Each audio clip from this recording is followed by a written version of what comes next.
There we go. All right, thanks. Y'all are so sweet. Okay, again, this top line, these are all limicons, okay? And the form of the equation is going to be where a and b are constants, r equals a plus or minus b cosine, or r equals a plus or minus b sine. So this would be an cosine curve because it is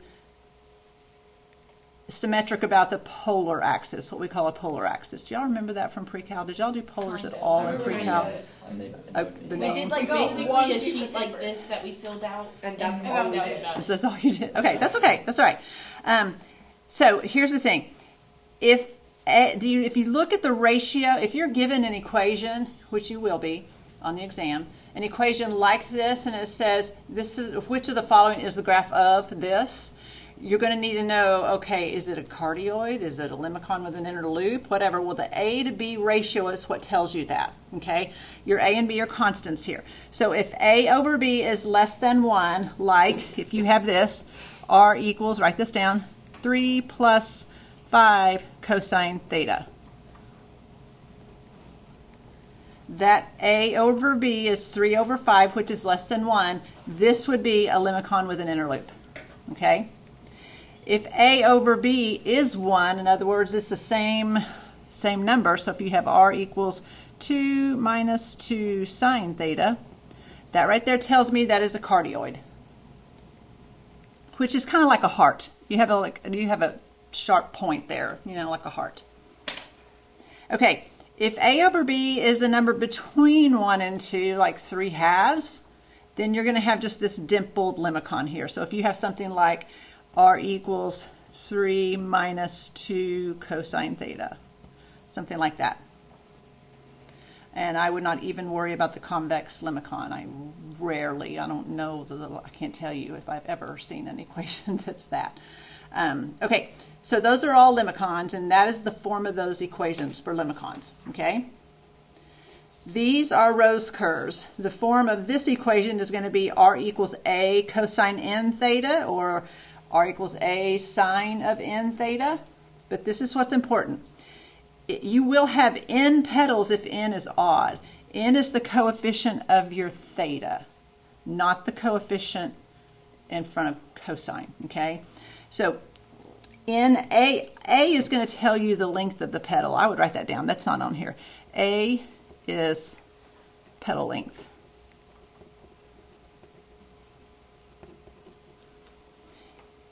If that n is an even number, then you have twice as many petals, okay? So I'm looking at this. This would be a 3. I don't know. This is the length of 1, so that would be 3 cosine theta, okay? This one is how many petals? I've got 8 petals. That means n is 4 in my equation, okay? On this one, I have 5 petals, so n is 5.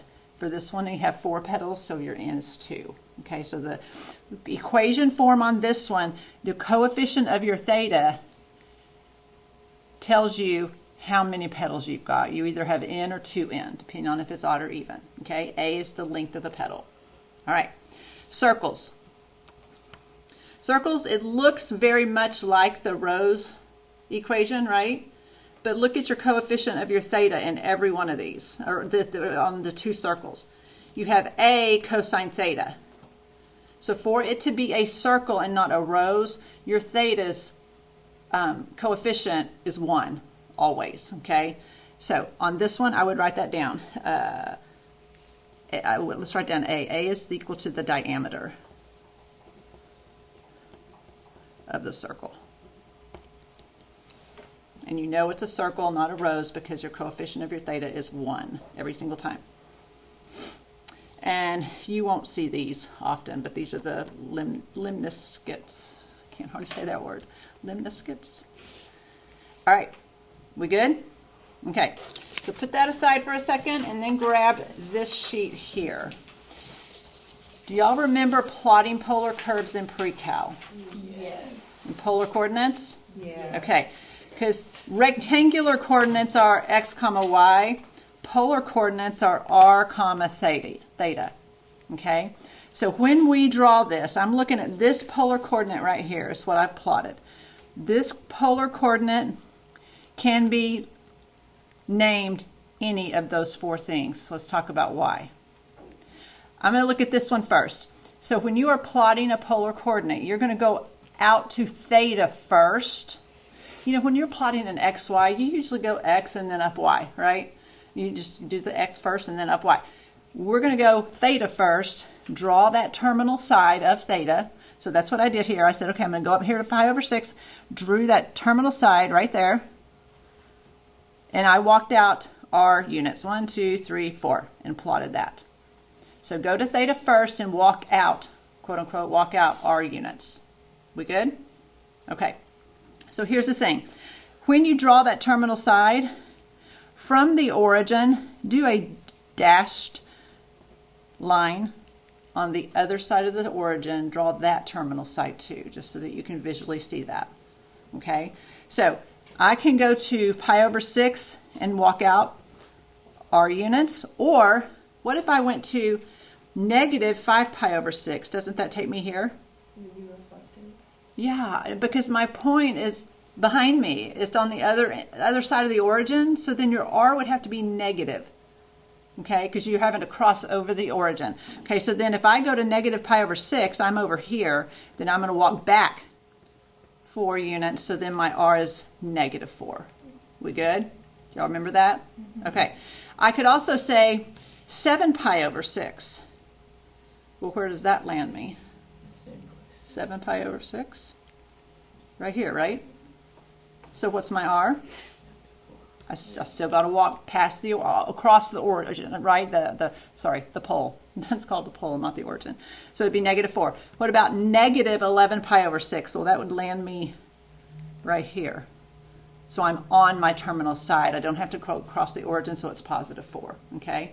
So we've got several ways that we can name that polar coordinate right there. We good? All right. Awesome. Put that aside.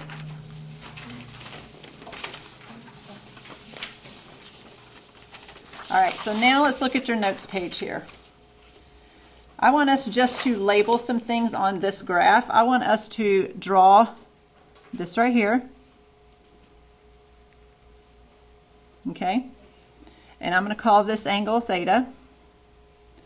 And I'm going to call this R as if I had this circle drawn around here. I don't have a circle drawn around, but if I did have a circle on this grid, that would be my R. This would be my X. This would be my Y. On a polar grid, we do not call this the origin, we call this the pole. So write this down. This is the pole.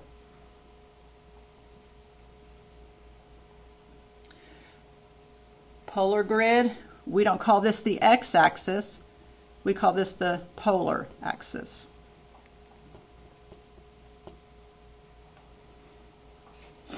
And we don't call this the y-axis. Do you remember what we call this? Radian? This is the pi over 2 axis. So, for instance, your limicons, if it is a plus or minus b sine theta, so your sine graphs are going to be symmetric about the pi over 2 axis. Cosine graphs are going to be symmetric about the polar axis every single time. Okay? All right, perfect. Okay, good. We have time. I was going to say I wasn't sure if we had time to actually start our notes, but we do. So, on these notes, the first thing I want you to do is just make yourself a note up here. Rectangular coordinates x, y, polar coordinates r, comma, theta.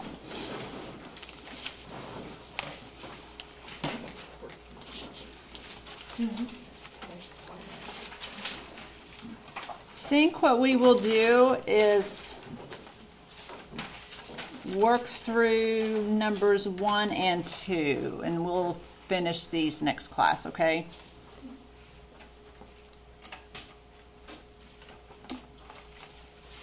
Okay, so I know this is on your, I'm pretty sure this is on your notes page. Hang on just a second, let me look.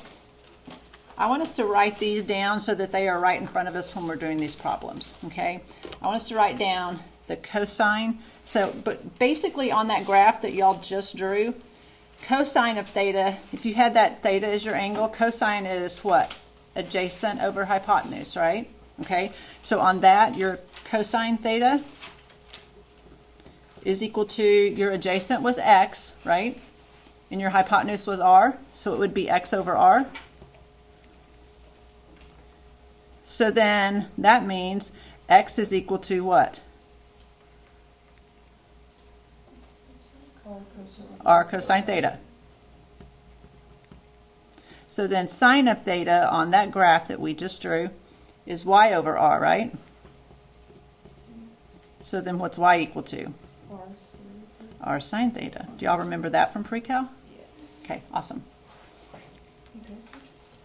Okay, let's look at it. Pythagorean theorem says that x squared plus y squared equals r squared, right? So let's write that down.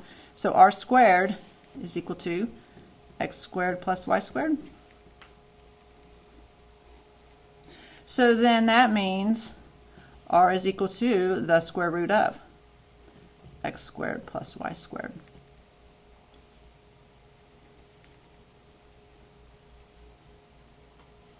All right, well, isn't the tan of theta y over x?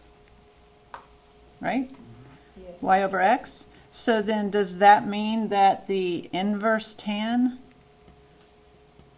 of y over x is what theta is equal to? We're going to do conversions here. We're going to convert from rectangular to polar, polar to rectangular. So these are the things that we need in order to do those conversions. All right? All right, so here we go.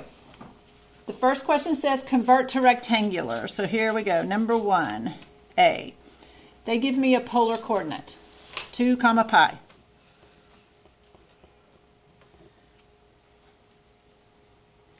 So this is my r, this is my theta. They want me to change that to xy coordinate point. Okay, well, we know that x is equal to r cosine theta, right? X is equal to r cosine theta. So that means x is equal to 2 cosine pi. Yeah. And what is that? Cosine pi is negative 1, so negative 2.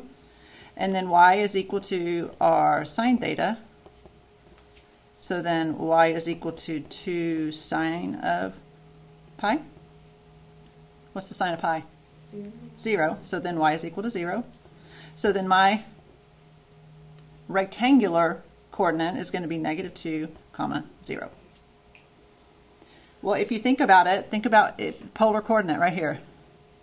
This is pi over here, right? So if I plotted that, I would go to pi first and walk out 2 units. I would go to pi and walk out 1, 2. There's that polar coordinate. Well, rectangular, that's negative 2, 0, right? So it makes sense, you know, on that one. All right, so how about this? Sorry, part B. This is the one we want to convert. It's square root of 3, comma, pi over 6. This is your r, this is your theta. I want x comma y. What quadrant is this in? Go to pi over 6 and walk out root 3 units. Quadrant 1. That'd be quadrant 1, right? So your rectangular coordinate should be positive, positive. Okay. All right. So here we go. X is equal to. Root 3 cosine. Yep. Root 3 cosine pi over 6. And then so x is equal to what? What's the cosine of pi over 6? Root 3 over 2. So then we have root 3 times root 3 over 2. So then that's just 3 halves. Awesome. Y is equal to square root 3 sine of pi over 6. What's the sine of pi over 6? 1 half. So then root 3 over 2? Yeah. Awesome. So then your rectangular coordinate is 3 halves, comma, root 3 over 2.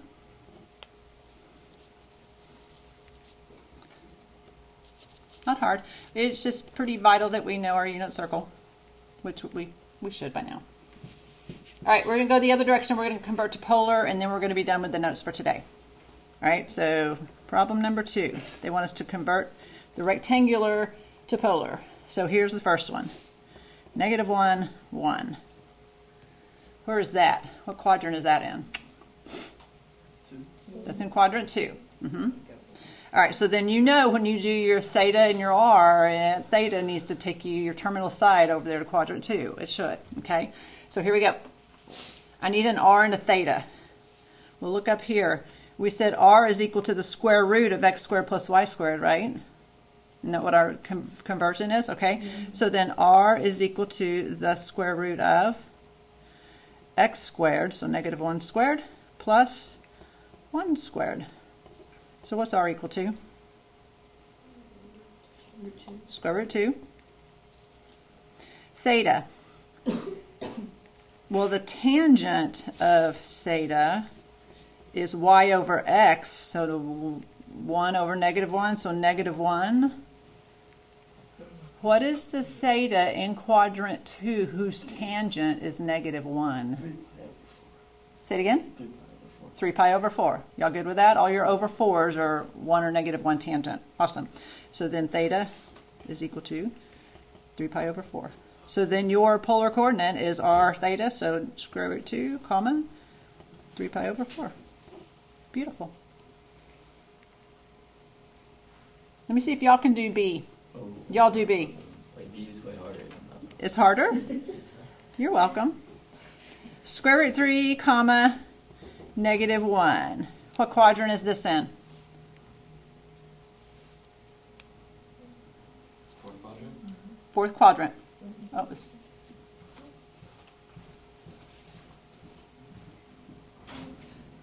Hey, welcome.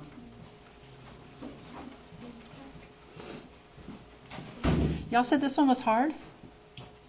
I mean, maybe I'm doing it wrong. Well, r is equal to the square root of. Maybe I just don't remember the trig thing for negative 1 over root 3. What's the tangent of negative 1? I thought it was 3 over root 3, right? Oh, okay, so the tangent of theta is negative 1 over root 3. Yeah. Okay, what quadrant is our theta in? Oh, you can rationalize it, right? You can, but when I'm thinking tangent, I'm thinking it's sine over cosine, right? Yeah. Well, so your only ordered pairs that have a root 3 are 1/2 and root 3 over 2, right? So obviously it was 1/2 on top, root 3 over 2 on the bottom, and they crossed out the 2's, right? Okay, so that sine is, if we're in quadrant 4, we already said that, right? Yeah. So your sine is y.